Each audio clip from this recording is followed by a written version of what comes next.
तो देखिए एक साथ हो गया पंगा पवन सिंह और खेसारी लाल यादव। जी हाँ, चुम्मा गाल काटावा जीजा एक ट्रेनिंग स्टार खेसारी लाल यादव का गाना आया था ना खेसारी म्यूजिक वर्ल्ड से, उसका मतलब हुआ था म्यूजिक आया था पोस्टर के साथ।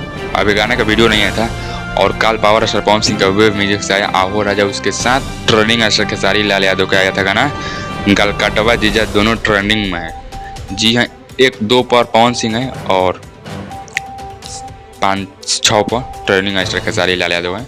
व्यू का कंप्रोमाइज़ करे तो power star Pawan Singh view ज़्यादा लेके चल रहे हैं और training star Khesari Lal Yadav view कम लेके चल रहे हैं। कम की पता नहीं क्यों कम डाउन हो गया, क्योंकि बड़ा कंपनी है भाई साहब। वेब म्यूजिक 63 मिलियन उस पर सब्सक्राइबर है, इस पर 10 मिलियन, तो भाई साहब उस पर 5 गुना अधिक है सब्सक्राइबर वेब म्यूजिक से। तो भाई पावर स्टार पवन सिंह है और नंबर 1 पर। तो वो चैनल भोजपुरी का सबसे बड़ा चैनल तो वही है वेब म्यूजिक, तो भाई उसी पर गाना है। तो आगे तो रहबे करेगा व्यू कंप्रोमाइज़ के साथ। तो चलते हैं अगले वीडियो में कुछ अपडेट लेकर, देखते हैं आखिर कौन जीतेगा कौन हारेगा, खेसारी लाल यादव कि पवन सिंह। चलिए मिलते हैं अगले वीडियो में।